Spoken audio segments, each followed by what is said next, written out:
کرے.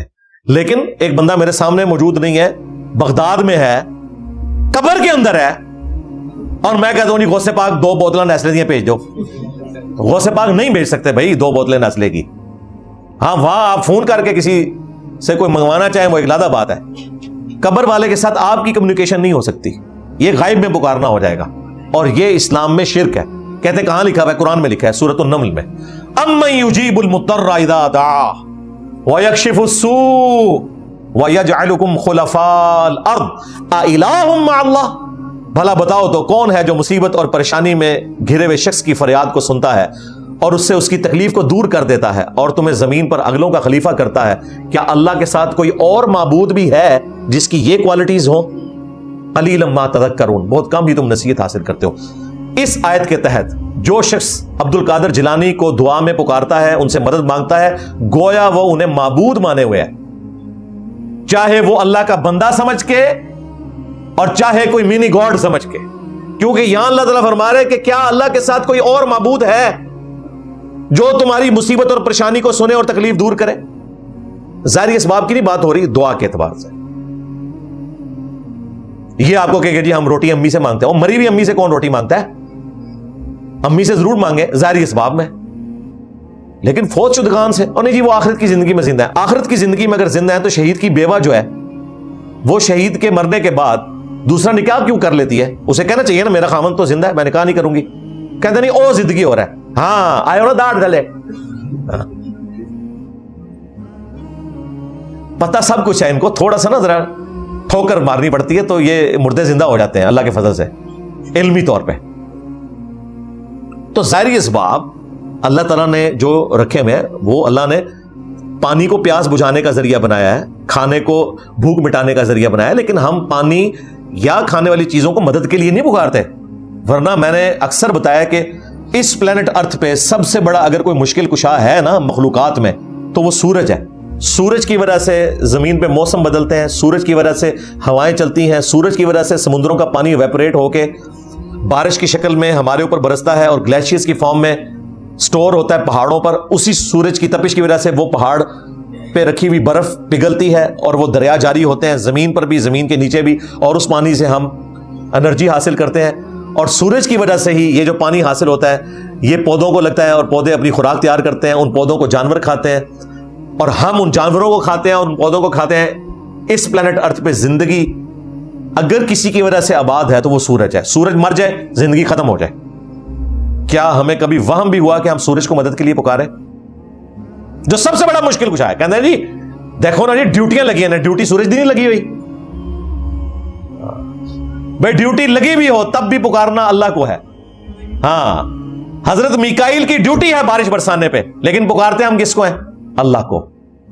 صلاۃ الاستسقاء آئی ہے بخاری مسلم میں کہ نبی علیہ السلام بارش کے لیے نماز پڑھا کرتے تھے, اس کے بعد اللہ سے دعا مانگا کرتے تھے. آپ کی تو دوستی یاری تھی, آپ تو کہہ سکتے تھے اے میکائیل ذرا 2 بدل بھیجی نا ادھر, تسی تو شاہی کوئی نہیں, تواڈے بابے تو شاہی کوئی نہیں, اللہ کے محبوب ہیں صلی اللہ علیہ وآلہ وسلم. لیکن آپ نے اپنی امت کو یہ نہیں کہا کہ آپ نے کسی فرشتے کو پکارنا ہے. آپ کو پتا تھا کہ امت پھر تھیندے تھیندے تھیں جائے گی, اسی لیے آپ نے فرمایا دیکھنا میری شان کو اس طرح بلند نہ کرنا جس طرح نصارہ نے اپنے پیغمبر کو بڑھا دیا. میں اللہ کا بندہ اور اس کا رسول ہوں, مجھے اللہ کا بندہ اور اس کا رسول ہی کہنا. محمدن عبدہ ورسولہ. پھر دیکھیں اللہ تعالیٰ نے سورہ البقرہ کے اندر کیا زبردست ارشاد فرمایا, وَإِذَا سَأَلَكَ عِبَادِي عَنِّي فَإِنِّي قَرِيبٌ. اے میرے محبوب صلی اللہ علیہ وآلہ وسلم جب بھی میرے بندے آپ سے میرے بارے میں پوچھیں تو آپ فرمائیں میں تمہارے بالکل قریب ہوں. اجیب الدعوۃ الداعی اذا دعان, ہر پکارنے والے کی پکار کو سنتا ہوں جب وہ مجھے پکارتا ہے. فلیستجیبوا لی, لیکن ان کو بھی چاہیے کہ میرا حکم مانے اور مجھ پر ایمان لائیں جیسا کہ ایمان لانے کا حق ہے, تاکہ یہ رشد و ہدایت پا سکے. یہ بڑا اچھا موقع تھا کہ اللہ تعالیٰ فرماتا ہے کہ نبی جب یہ آپ سے میرے بارے میں پوچھتے ہیں تو آپ فرمائیں کہ تم بیچ میں وسیلے ڈالو, بندے پاؤ وچ. کہا سب کے قریب ہوں, ہر پکارنے والے کی پکار کو سنتا ہوں. اس سے بہتر کوئی موقع نہیں تھا.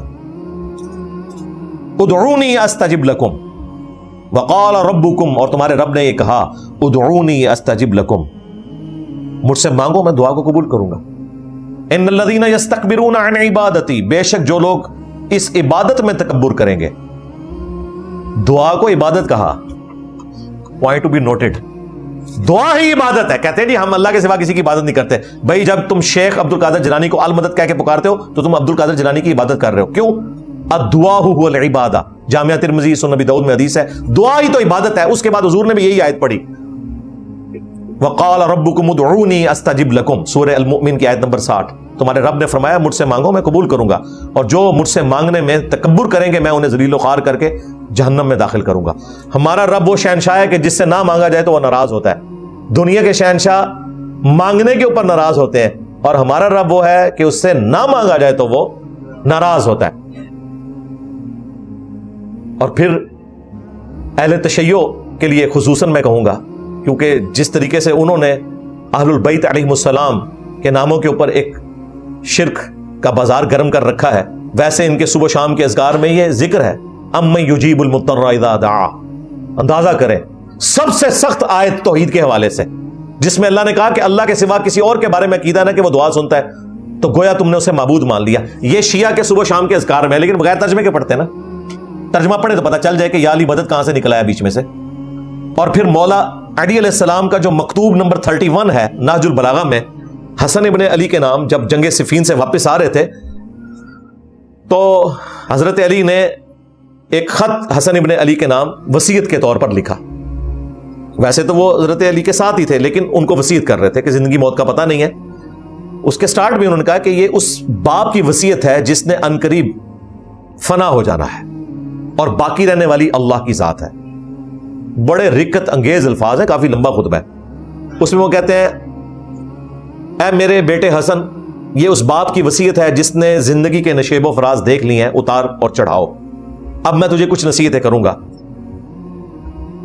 اے میرے بیٹے، اس کائنات کا پیدا کرنے والا، اس کا چلانے والا، اس کا مالک ایک اللہ ہے، اور اس نے محض اپنے فضل و کرم سے ہمیں اجازت بھی دے رکھی ہے کہ ہم اس سے مانگیں تاکہ وہ ہماری دعائیں قبول کرے.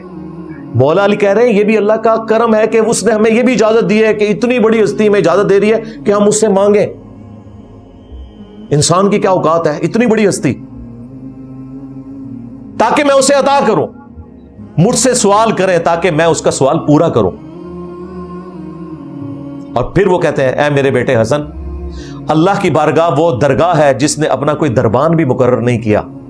تم ڈائریکٹ اس سے مانگو، اور نہ اس نے اس چیز کو مشروع ٹھہرایا ہے لازماً کہ کسی اور ذریعے سے اس کی طرف متوجہ ہو. تم اپنے رب سے ڈائریکٹ مانگو، تمہاری دعاؤں کا قبول کرنے والا ہے. اب مجھے بتائیں یا علی مدد اگر مولا علی نے خود سکھانا ہوتا تو سب سے پہلے مولا حسن اور حسین کو سکھاتے. ان کو تو کہہ رہے کہ بیٹا اللہ نے کوئی دربار کا دربان بھی نہیں رکھا ہوا، تو نے اللہ ہی سے مانگنا ہے. یہ ان کے الفاظ قرآن کی اس آیت کا آپ سمجھ لیں ایگزیکٹلی اس کی ٹرانسلیشن یا ایکسپلینیشن ہے. وَإِذَا سَأَلَكَ عِبَادِي عَنِّي فَإِنِّي قَرِيبٌ أُجِيبُ الدَّعْوَةَ الدَّاعِ إِذَا دَعَانِ. اے میرے محبوب صلی اللہ علیہ وآلہ وسلم، جب میرے بندے تم سے میرے متعلق سوال کریں تو تم فرماؤ میں تمہارے بالکل قریب ہوں، ہر پکارنے والے کی پکار کو سنتا ہوں. اس کو ہمارے استاد ڈاکٹر اسرار صاحب رحمہ اللہ کہتے تھے یہ انسانیت کا میگنا کارٹا ہے جو 16th اور 17th صدی عیسوی میں گریٹ برٹن نے ایک قانون بنایا تھا، میگنا کارٹا، کہ ہر شہری کا یہ رائٹ ہے کہ وہ اپنے حکمران سے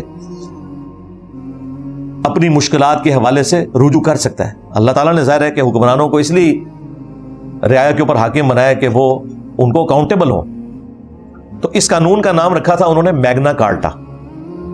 تو ڈاکٹر اسرار صاحب کہتے تھے کہ میگنا کارٹا گریٹ برٹن نے بنایا تھا نا، تو اللہ نے اپنا میگنا کارٹا جو ہے وہ سورہ البقرہ کی آیت نمبر 186 رکھی ہے. وَإِذَا سَأَلَكَ عِبَادِي عَنِّي فَإِنِّي قَرِيبٌ أُجِيبُ الدَّعْوَةَ الدَّاعِ إِذَا دَعَانِ. اے میرے محبوب، جب بھی میرے بندے تم سے میرے متعلق پوچھیں تو تم انہیں فرماؤ کہ میں تمہارے بالکل قریب ہوں، ہر پکارنے والے کی پکار کو سنتا ہوں جب وہ مجھے پکارتا ہے. تو یہ اللہ تعالیٰ کی کرم نوازی ہے. اسی لیے اللہ کے محبوب صلی اللہ علیہ وآلہ وسلم نے جتنی بھی دعائیں تعلیم فرمائی ہیں وہ ڈائریکٹ اللہ ہی سے مانگنے والی ہیں. پورے قرآن میں انبیاء کی دعائیں رپورٹ ہوئی ہیں، ڈائریکٹ اللہ سے مانگا ہوا ہے ربنا کے ساتھ.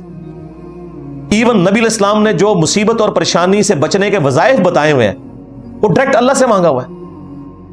صحیح بخاری میں آتا ہے حضرت عبداللہ ابن عباس کہتے ہیں کہ تمہارے جد امجد کو جب آگ میں ڈالنے لگے ابراہیم علیہ السلام کو, تو انہوں نے اپنے رب کے حضور دعا کی تھی حسبنا اللہ و نعم الوکیل. اور تمہارے محبوب صلی اللہ علیہ وآلہ وسلم پہ بھی جب مصیبت آتی تو وہ بھی کہتے تھے حسبنا اللہ و نعم الوکیل, ہم نے اللہ ہی پر بھروسہ کیا اور وہی بہتر کارساز ہے. اور یہ صرف پیغمبروں تک نہیں ہے, سورہ آل عمران میں اللہ تعالیٰ نے فرمایا کہ جب اہل ایمان کو یہ خبر پہنچتی ہے نا کہ کافر ان کے خلاف سازش کر رہے ہیں تو وہ کہتے ہیں حسبنا اللہ و نعم الوکیل. لہٰذا یہ صرف نبیوں کی دعا نہیں ہے, نبیوں نے آگے بھی یہی دعا سکھائی, اہل ایمان کی بھی, اہل البیت کی, صحابہ اکرام کی بھی دعا یہی ہے. کوئی بزرگ بابے نہیں بیچ میں ڈالے ہوئے. یہ میں اس لیے بتا رہا ہوں کہ ان کو نبیوں کی دعائیں بتائیں نا تو کہتے ہیں نہیں نبیوں کو تو ضرورت نہیں نا کسی اور کو ڈالنے کی, اس طرف چل پڑتے ہیں. اچھا جی, کل تک تو آپ کہہ رہے تھے حضرت آدم علیہ السلام کی توبہ جو ہے رسول اللہ کے وسیلے سے قبول ہوئی ہے, آپ کہہ رہے ہیں نبیوں کو ضرورت ہی نہیں ہے. لو سامو, کیوں نہیں کہہ سکتے؟ قرآن میں تو حضرت آدم علیہ السلام کی دعا ڈائریکٹ ہی آئی ہوئی ہے, ربنا ظلمنا انفسنا.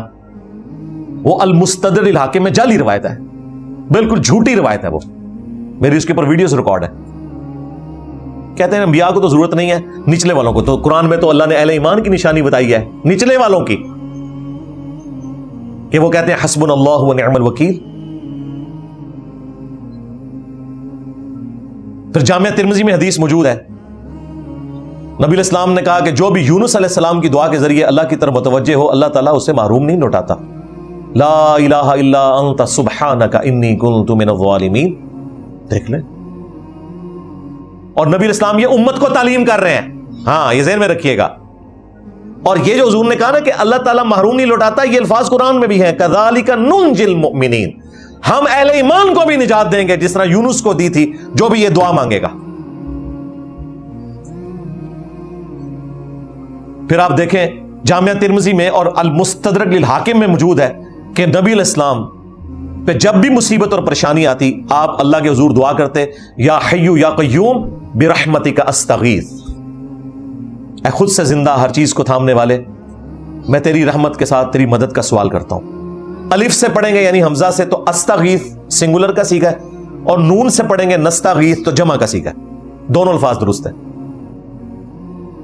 بلکہ المستدرک للحاکم میں تو سیدہ فاطمہ سلام اللہ علیہا کو نبی اسلام نے یہ دعا سکھائی ہے, اے میری بیٹی فاطمہ مجھ سے یہ تحفہ کیوں نہیں لے لیتی کہ صبح و شام ایک دفعہ پڑھ لیا کر, یا حی یا قیوم برحمتک استغیث اصلح لی شأنی کلہ ولا تکلنی الی نفسی طرفۃ عین. اے خود سے زندہ ہر چیز کو تھامنے والے, میں تیری رحمت کے ساتھ تیری مدد کا سوال کرتا ہوں, میرے تمام کاموں کو تو سنوار دے اور مجھے پلک جھپکنے کے برابر بھی میرے نفس کے سپرد نہ کرنا, یعنی تو نہیں مجھے سنبھالنا ہے. تو نبی الاسلام نے تو گاڈ اورینٹڈ ہمیں کیا ہے. بخاری مسلم میں حدیث ہے, آپ نے کہا کہ میں تمہیں جنت کے خزانوں میں سے ایک خزانہ دے رہا ہوں, لا حول ولا قوت الا باللہ. نہیں ہے طاقت گناہوں سے بچنے کی اور نہ ہمت ہے نیکیاں کرنے کی مگر اس کی توفیق سے, لا حول ولا قوت الا باللہ. یہ سارے وظائف میں نے صبح شام کے اذکار والے کارڈ میں بھی ڈالے ہوئے ہیں. تو مجھے بتائیں یہ لوگ کس طرف جا رہے ہیں؟ بات کہاں سے شروع ہوئی تھی؟ ابھی تو میں اس کی ساری چیزیں کور کروں نا تو شاید 2 گھنٹے اور لگ جائیں فی البدی, لیکن میرا خیال جتنی میں نے خوراک دے دی ہے اتنی کافی ہے. لیکن اینڈ پہ میں نے ان کو وہ تحفہ دینا ہے جو اس نے مجھ سے خود ڈیمانڈ کیا تھا. کب ڈیمانڈ کیا تھا؟ ڈیٹ بھی میں نوٹ کی تھی, ہے 7 مئی 2023 کو, 1.25 سال پہلے آلموسٹ. اس نے ڈاکٹر اشرف جلالی نے کہا تھا انجینئر تجھے جس مسئلے پہ ناز ہے نا وہ تو بیان کر اور میں اس کا جواب دوں گا. آج تک جواب نہیں آیا.